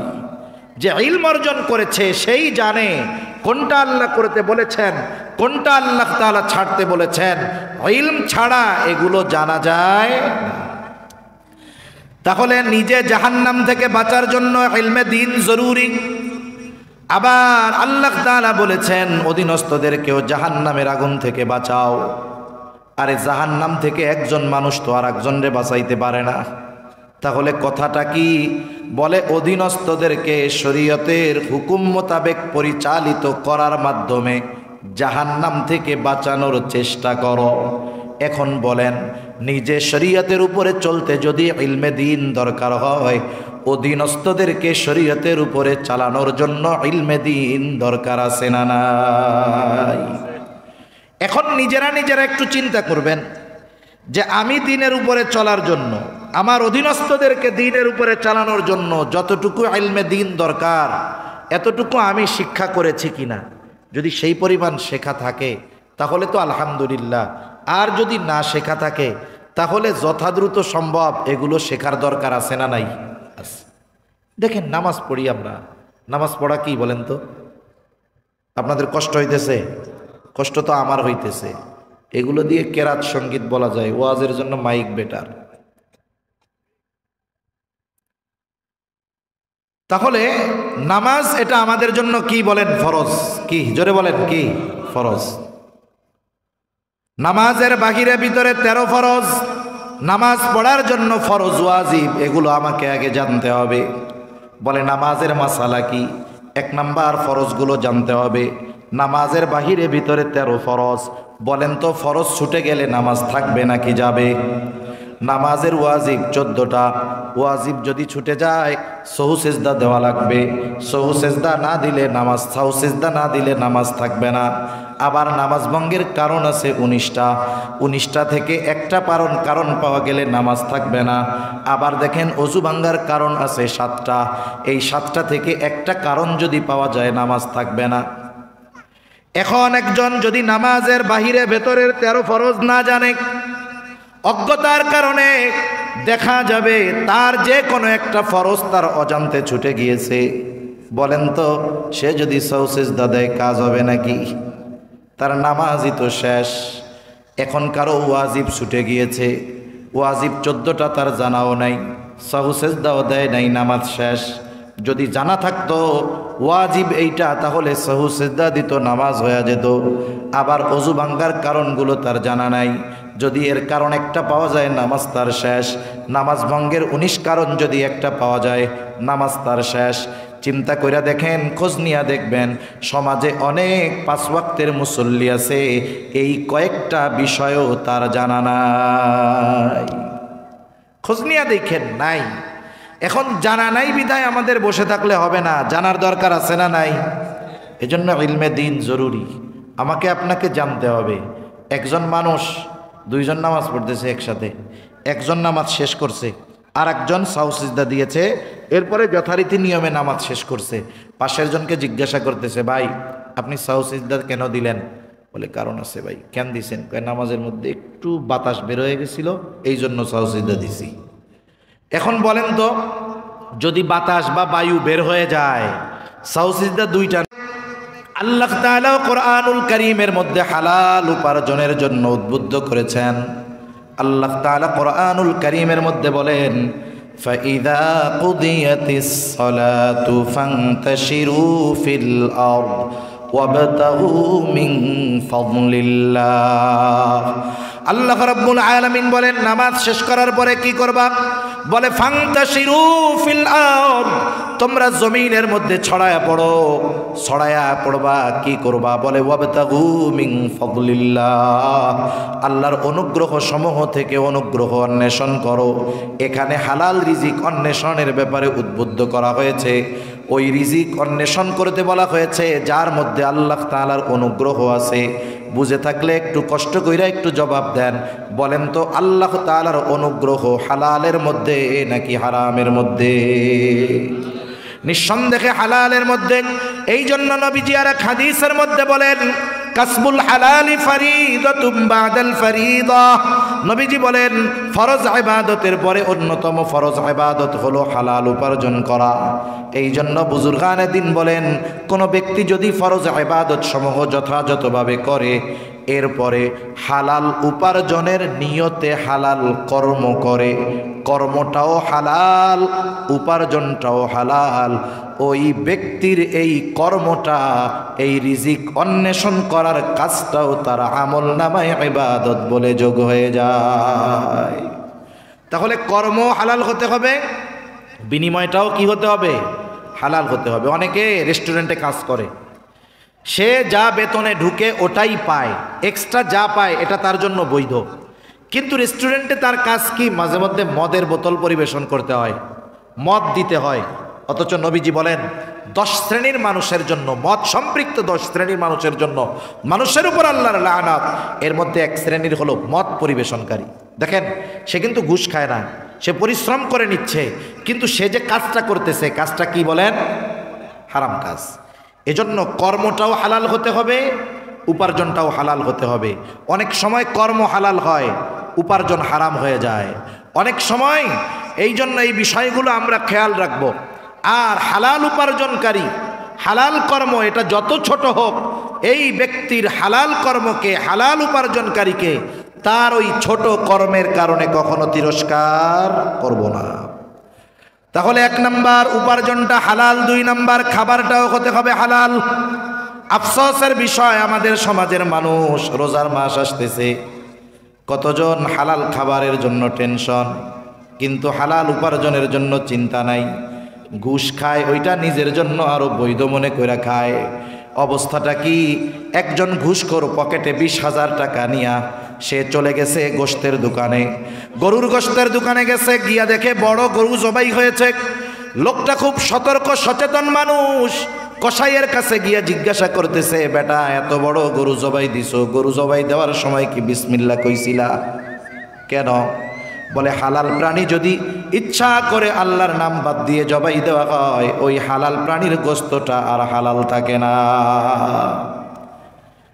যেই লোকটা ঘুষের টাকা পকেটে নিয়ে ঘুরতেছে, সেও গিয়ে জিজ্ঞাসা করে যে আল্লাহর নাম বলছিলা নাকি? কসাই তো চালাক মানুষ, ও বুঝে, বলে বুঝতে পারছি, আমি নামাজ কালাম পড়ি না, তাতে কি? আমি নামাজ না পড়লে আমার হিসাব আপনার দেওয়া লাগবে না, আমার হিসাবটা আল্লাহ আমার কাছ থেকে নিব। আল্লাহ চাইলে মাফ করে দিতে পারে, কিন্তু ইচ্ছা করে যদি আল্লাহর নাম বাদ দিয়া এই গরু জবাই করে আপনাদের খাওয়াই, গোস্ত হারাম হবে, যতজন খাবে সবার গুনাহ আমার হবে, বান্দার হক নষ্ট হবে, কিয়ামতে ধরা পড়তে হবে। চিন্তা করেন না, নামাজ না পড়লে কি আল্লাহর নাম নিতে ভুল করি নাই? তার মানে গরুর গোস্ত কি আছে? হালাল আছে, হালাল হালাল। এবার বলতেছে রমজান মাস 8-10 দিন আছে রে, কোন সময় গরুর গোস্তর দাম বেড়ে যায়, আমারে 20 কেজি দে। হালাল গোস্ত রোজার মাসে খাইয়া রোজা রাখবে। এবার পকেট থেকে যেই টাকা দিয়ে মূল্য পরিশোধ করলো, টাকাটা আসছে কোন জায়গার থেকে? আমারে কোন? সেজন্য মনে রাখতে হবে, হারাম উপার্জন দিয়ে এই রকম হালাল বাছাই করলে কাজ হবে না, এটাও হারামের মতো। এই জন্য উপার্জন হালাল, খাবারটাও হতে হবে হালাল। কারো সম্পৃক্ততা যদি হারামের সাথে থাকে, কারো খাবার যদি হারাম হয়, অনেকগুলো বড় বড় ক্ষতি। এতটুকু বলে আমার আলোচনা শেষ। 1 নাম্বার ক্ষতি, যে হারাম খায় তার দোয়া আল্লাহ তাআলা কবুল করেন না। রাসূল আকরাম সাল্লাল্লাহু আলাইহি ওয়াসাল্লাম এক ব্যক্তির ব্যাপারে বলতেছে, ওই লোকটা বহুদূর সফর করে এসেছে বাইতুল্লাহ, চেহারার মধ্যে সফরের ক্লান্তির ছাপ, চুলগুলো সব উস্কো খুস্কো, এমনভাবে সে কাকুতি মিনতির সাথে দোয়া করতেছে, সকলেই দোয়া দেখা মনে করে এই ব্যক্তির দোয়া আল্লাহ ফিরায় দিতে পারেন না। কিন্তু নবীজি ওই ব্যক্তির ব্যাপারে বলতেছেন যে ওই ব্যক্তির দোয়া আল্লাহ তাআলা কেমনে কবুল করবে? যার দেহে হারাম টাকার পোশাক আর যার দেহটা হারাম খাবার দিয়ে গঠিত, ওই ব্যক্তির দোয়া আল্লাহ তাআলা কেমনে কবুল করবে? একটু চিন্তা করেন, ইবাদত যে করি, গায়ে কোন টাকার পোশাক থাকে? শক্তি যে অর্জন করে ইবাদত করি, কোন উপার্জনের টাকা দিয়ে খেয়ে দৈহিক শক্তি অর্জন করতেছি, এটাও আমাকে আপনাকে হিসাব করতে হবে, ঠিক কিনা কন? তাহলে 1 নাম্বার দোয়া কবুল হবে না। সে দোয়া কবুলের সময় স্থান যেখানেই যাক, মুলতাজিম ধরে যদি ঝুলে থাকে, বায়তুল্লাহর ভিতরে গিয়েও যদি পড়ে থাকে, তার দোয়া আল্লাহ কবুল করবে না। 2 নাম্বার নবীজি বলেন, লা ইয়াদখুলুল জান্নাতা জাসাদুন গুদিয়া বিল হারাম, হারাম বক্ষণকারীর শরীর জান্নাতে প্রবেশ করবে না। 3 নাম্বার ক্ষতি, তার ইবাদত আল্লাহ তাআলা কবুল করবেন না। আল্লাহ তাআলা কোরআনুল কারীমের মধ্যে বলেন, ইয়া আইয়ুহার রাসূলু কুলু মিনাত তাইয়্যিবাতি ওয়া'মালু সালিহা, হে রাসূলগণ আপনারা পবিত্র খান আর আমলে সালেহ করেন। বুজুর্গানে দিন বলেন, একজনের আমলে সালেহ হওয়ার জন্য তথা তার আমল কবুল হওয়ার জন্য অন্যতম শর্ত হলো পবিত্র খাবার। সেই জন্য যার খাবার হালাল নয়, যার খাবারটা পবিত্র নয়, যার টাকাটা বৈধ উপার্জনের নয়, সে যত বেশি ইবাদত করুক না কেন, তার ইবাদত আমাদের কাছে যত সুন্দর লাগুক না কেন, আল্লাহ তাআলার কাছে ওই দোয়াটা কখনোই কবুল হবে না। ইবাদত কবুল হবে না, জান্নাতে যেতে পারবে না। 4 নাম্বার বড় ক্ষতি, কেউ যদি হারামকে বৈধ মনে করে, তার ঈমান থাকবে না। হারামকে যদি হালাল মনে করে, তার ঈমান থাকবে না। একজন মানুষ মদ খায়, নিঃসন্দেহে বড় কবিরা গুনাহ করে, কিন্তু আর একজন মদ পান করে না, কিন্তু মদকে সে হারাম মনে করে না, বলে ও মদ খাইয়া পাপী, তবে বেঈমান নয়। আর ওই ব্যক্তি মদ না খেয়েও সে বেঈমান, কারণ সে হারামকে হারাম মনে করে না। কেউ যদি বিসমিল্লাহ বলে মদ খায়, নিঃসন্দেহে বেঈমান। মদ খেয়ে আলহামদুলিল্লাহ বলে, সে নিঃসন্দেহে বেঈমান। এখন বলেন, মদ খেয়ে যদি আলহামদুলিল্লাহ বলে সে যদি বেঈমান হয়, সুদ খাইয়া আলহামদুলিল্লাহ কইলে সে মনে হয় ইমানদার? জোরে বলেন, সেও কি? আমাদের সমাজে অনেক নামাজি আছে, সুদ খায় আবার আলহামদুলিল্লাহ কয়, আছে না নাই? অভাব নাই। চাকরি করতো এক সময়, হালাল উপার্জন করছে, কোনোদিন ঘুষ খায় নাই, সংসার চালাইতে কষ্ট হচ্ছে, চাকরি শেষ, এখন তার আর কোনো টেনশন নাই, চেহারা আরও সুন্দর হইছে।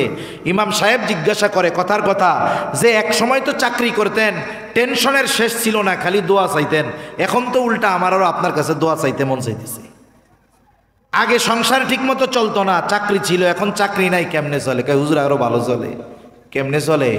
বলে হুজুর চাকরি শেষ, 1 কোটি টাকা পাইছি আলহামদুলিল্লাহ, সরকার আমাকে দিছে, প্রভিডেন্ট ফান্ড, এই সেই, ঠিক আছে, আপনার ওই পর্যন্ত জায়েজ থাকলো। এরপরে কি হয়েছে? বলে হুজুর কি করবো, ওই 1 কোটি টাকা একজনরে দিছি। কিসে দিছেন? কয় কোটিতে, মানে কি জানি কয়, ওই লাখে 10,000, লাখে কত?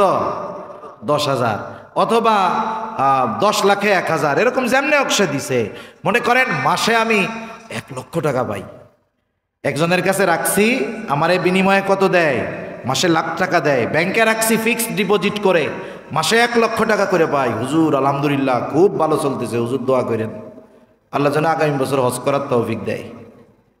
এই টাকাটা আসতেছে সুদের, কোনো সন্দেহ নাই, খাইতেছে আলহামদুলিল্লাহ কয়, আবার হুজুর রেখে হুজুর দোয়া করেন আগামীতে জানি হজ করতে পারি, হুজুর কবুল হবে নাকি হজ? আপনি আলহাজ হইতে পারবেন, হাজী সাহেব নাম ফুটাইতে পারবেন, কিন্তু হজ আল্লাহর কাছে কবুল করাইতে পারবেন না। এজন্য সমাজে অনেক মানুষ আছে যারা এই ধরনের হারাম খেয়ে আরো আল্লাহ তাআলার শুকরিয়া আদায় করে, বুঝে শুনে যদি করে থাকে বলেন ঈমান থাকবে না, যাবে। এজন্য সাবধান, কিছু হারাম আছে, সেই হারাম এটা খুব বড় স্তরের হারাম। যেমন সুদ খাওয়া কবিরা গুনাহ, মদ খাওয়া কবিরা গুনাহ, কিন্তু 2 কবিরা গুনার মধ্যে স্তর বিন্যাস আছে। যেমন মনে করেন 2 জন স্টুডেন্ট, আলোচনা শেষ 5-7 মিনিট, আর 5 মিনিটও লাগবে না। 2 জন স্টুডেন্ট, আপনি 2 জন পরীক্ষা দিছে, 2 জনেই জিজ্ঞাসা করছেন তোমাদের ফলাফল কি? 2 জনই একসাথে বলে আমরা পাস। জবাব কি দিছে? আমরা পাস। এখন প্রথম জনে জিজ্ঞাসা করছেন তুমি তো পাস করছো, 100তে কত পাইছো? 33। এটা কি জোরে বলার মতো যোগ্যতা আসেনি যে 33 পাইয়া পাস করছে? এ কি জোরে বলবে? উল্টা 33 পাইয়া পাস করার পরে মুরব্বী হইলে কি বলবে? তুমি আর 2 কম পাইলা না কেন, তোমারে পাস করতে কইছে কেডা? তুমি আর একটু কষ্ট করে ফেলই যাইতা, সমস্যা কি ছিল? আর একজনরে বলতেছে তুমিও পাস করছো, কত পাইছো? বলে 100তে 100। বলেন তো 2 জনই পাস, কিন্তু 2 জনের অবস্থা কি এক নাকি? একজন পাস কইরাও মুখ দেখাইতে পারতেছে না, আর একজন পাস কইরা বুক ফুলায় চলতেছে, 2 জনই কিন্তু পাস। সেজন্য কবিরা গুনাহ, সুদ খাওয়াও কবিরা গুনাহ, মদ খাওয়াও কবিরা গুনাহ, শুকরের গোশত খাওয়াও কবিরা গুনাহ, কিন্তু উভয়টা সবগুলো কবিরা গুনাহ হওয়ার পরেও ক্লাসিফিকেশন আছে। যেমন দেখেন কিছু হারাম আছে একটা সময় হালাল হয়ে যায়, কিছু হারাম আছে এক সময় জায়েজ হয়। বলতে পারেন হুজুর আবার কি কন, হারাম আবার হালাল হয় কেমনে? বিষয়টা হলো এইরকম, মনে করেন এক লোকের 2টা মেয়ে, আপনি বড় মেয়েকে বিবাহ করছেন, বলেন তো বড় মেয়ে বিবাহ বন্ধনে থাকা অবস্থায় ছোট মেয়ে আপনার জন্য বিবাহ করা হালাল না হারাম? এখন আপনার ওয়াইফ মারা গেছে, বলেন তো এখন আপনার এই শ্বশুরের ছোট মেয়ে আপনার শালি বিবাহ করা হারাম না হালাল? এখন ওই মেয়ে আপনার জন্য হালাল হলো, আগে শর্ত সাপেক্ষে এ হারাম ছিল। আবার দেখেন কিছু হারাম কিছু সময় জায়েজ হয়। একজন লোক এমন রোগে রোগাক্রান্ত হয়েছে, দিনদার একজন ডাক্তার বলেছে শুনেন এই লোককে যদি বাঁচাতে হয় প্রতিদিন 100 গ্রাম মদ খাওয়াইতে হবে, 100 গ্রাম শুকরের গোশত খাওয়াইতে হবে। সারা দুনিয়ার মুফাসসিরিনে কেরাম একমত, ওলামায়ে কেরাম একমত, মুফতিগণ একমত, এই লোকের জীবন বাঁচানোর তাগিদে তাকে মদ এবং শুকরের গোশত খাওয়ানো জায়েজ, হালাল না। কি বলেন? জায়েজ। বলেন তো এক লোকের রোগ হইছে, এমন জটিল রোগ, এইবার ডাক্তার বলতেছে এই লোকের এমন রোগ হয়েছে, এনাকে যদি বাঁচাইতে হয় কোনো ওষুধে কাজ হবে না। বলে কি ওষুধ খাওয়াইতে হবে? বলে ওনারে সুদ খাওয়াইতে হবে। এরকম রোগ হওয়ার সম্ভাবনা আছে নাকি যে ওনারে সুদ খাওয়াইলে ওনার রোগ চলে যাবে? তাহলে বুঝেন মইরা গেলেও এই হারাম জায়েজ হওয়ার কোনো সুযোগ নেই, ঠিক কিনা বলেন? অথচ দেখেন এই হারাম কাজটা যে করে এটা কত জঘন্য বোঝানোর জন্য বলি, নবীজি বলেন 1 দিরহাম পরিমাণ যে সুদ খাইল সে মায়ের সাথে জিনা করলো। এত আস্তে কইলেন নাউজুবিল্লাহ। আচ্ছা যে 1 দিরহাম না কোটি কোটি টাকা সুদি কারবারি করে, ওরে গিয়া যদি আপনি এই কথা বলেন, আপনারে কুপাইয়া টুকরো টুকরো করে ফেলবে, ঠিক কিনা বলেন? অথচ সুদ খাওয়া সে বাদ দিবে না। তার মানে এই সুদের গোনাটা হলো এমন এক গোনা, এটা কোনো সুস্থ মানুষ করতে পারে না। তারাই করতে পারে যাদের মস্তিষ্ক বিকৃত হয়ে গেছে। এজন্য কিয়ামতের দিন সুদখোর কিভাবে উঠবে, টালমাটাল অবস্থায় উঠবে। ওর অবস্থা দেখে বলা লাগবে না এটা সুদখোর, হাসরবাসী দেখেই বুঝবে এই লোকটা দুনিয়াতে সুদ খাইতো, ঠিক কিনা বলেন?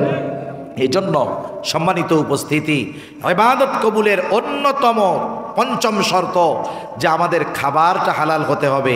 আমরা যদি চিন্তা করি শুধু যেটা কিনলাম বাজার থেকে সেটা হালাল হলেই হলো, তা নয়। ওই হালাল পণ্যটা কেনার জন্য আপনার টাকাটাকেও হালাল করতে হবে, ঠিক কিনা বলেন? এভাবে যদি আমরা ইবাদত করি, আমাদের ইবাদত ছোট হলেও কবুল করবেন কে? এখন যেই ইবাদত কবুল হবে ওই ইবাদতের পুরস্কার কয় ধরনের বলেন? 2 ধরনের।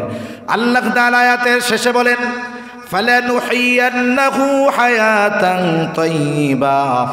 প্রথম পুরস্কার, প্রথম ধরনের পুরস্কার দুনিয়ায় দেওয়া হবে। কি দেওয়া হবে? বলে আমি অবশ্যই তাকে দুনিয়ায় পবিত্র জিন্দেগি দান করব। প্রসিদ্ধ মুফাসসিরিনে কেরামের এই হায়াতান তাইয়্যিবার ব্যাখ্যার সারমর্ম মূল কথা হলো এরকম যে আল্লাহ তাআলা তাকে অমুখাপেক্ষী, সুখময়, স্বাচ্ছন্দ্যময়, শান্তিময় এক জীবন আল্লাহ তাআলা তাকে দান করবে। যেই জীবনটা হবে পুত পবিত্র, সাথে সাথে আল্লাহ তাআলা তাকে স্বল্পে তুষ্টতা দান করবে এবং আল্লাহ তাআলা এই দুনিয়াতে তাকে ইবাদতের মজা দান করবে। টাকা পয়সাওয়ালারা সুখ সমৃদ্ধি করে কিন্তু ভোগ করতে পারে না। একটা হলো একজনের বাসায় এসি আছে, গরমে এসি লাগায় কিন্তু তার শান্তি নাই। বলেন তো এই সুখের আসবাব তাকে কি আসলে শান্তি দিতে পারছে? পারে নাই। আর একজনের বাসায় কিচ্ছু নাই কিন্তু গরম শীত কিচ্ছু নাই, যাও তাও ঘুমাইলেই মনে করেন যে ট্রাকের ইঞ্জিনের মতো নাক ডাকা শুরু হয়ে যায়। আছে না এরকম আল্লাহর বান্দা? ওর সুখের আসবাব নাই কিন্তু আল্লাহ ওরে শান্তি দিছে। দুনিয়ায় এটাই দরকার, এটা আল্লাহ তাআলা দিবেন, ইবাদতের মজা দিবেন। আমারে যদি জিজ্ঞেস করেন ইবাদতের মজা কি, আমিও এটা তো সহজে আমিও পাই নাই, তো কে পাইছে? তাইলে আপনাদের এলাকার মুরব্বী যারা আছে, ওই শীতের দিন ঠান্ডা পানি দিয়ে ওযু করে নামাজ যে পড়তে আসে ফজরের, ওনারে জিজ্ঞাসা করবেন চাচা ইবাদতের মজাটা কি? উনি ইবাদতের মজা পেয়েছে বিধায় বৃদ্ধকালে কষ্ট ওনার লাগে না, আনন্দ উদ্দীপনার সাথে শীতের রাত্রে উঠে ঠান্ডা পানি দিয়ে ওযু করে নামাজ পড়ে। এই যে কষ্টটা হয়, আমি আপনি উঠি না কম্বলের তলে ঘুমাই 10টা পর্যন্ত, এই ব্যক্তি পারতো ঘুমায় থাকতে, কেন উঠছে? বলে ও ওই শীতের রাত্রে কম্বলের তলে শুয়ে থাকার চাইতে মজা ইবাদতের মধ্যে পায় বিদায় ঘুম থেকে উঠে যায় ইবাদত করার জন্য, ঠিক কিনা বলেন? এটা দুনিয়ায় বড় একটা পাওয়া, ইবাদতের মজা, এটা দুনিয়ায় বড় একটা পাওয়া। এজন্য আল্লাহ বলেন দুনিয়ায় দিব পবিত্র এক জীবন, আখেরাতে কি দিবে? ওয়ালানাজজিয়ান্নাহুম আজরাহুম বিআহসানি মা কানু ইয়ামালুন। আল্লাহ তাআলা বলেন দুনিয়ায় যা আমল করেছে তার চাইতে অতি উত্তম প্রতিদান তাকে আখেরাতে দেওয়া হবে। ইবাদতের বিনিময়ে আখিরাত জান্নাত পাওয়া অসম্ভব।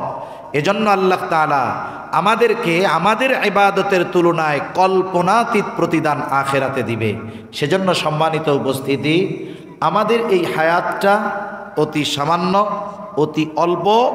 আমরা যদি এই শর্তগুলো ঠিক রেখে আমাদের আমলগুলো করতে পারি তাহলে ইনশাআল্লাহ আল্লাহ তাআলা কর্তৃক সূরা নাহলের 57 নম্বর আয়াতে আল্লাহ তাআলা যেই ঘোষণা দিয়েছেন যে ইমানদার নারী অথবা পুরুষ আমলে সালেহ যদি করে তাহলে দুনিয়াতে পূত পবিত্র জীবন আর আখিরাতে আল্লাহ তাআলা কল্পনাতীত প্রতিদান তাকে দান করবে। আল্লাহ সুবহানাহু ওয়া তাআলা আমাদের সবাইকে কথাগুলো বুঝবার, আমলের কথাগুলো আমল করবার তৌফিক দান করুন। সকলে বলি আমিন।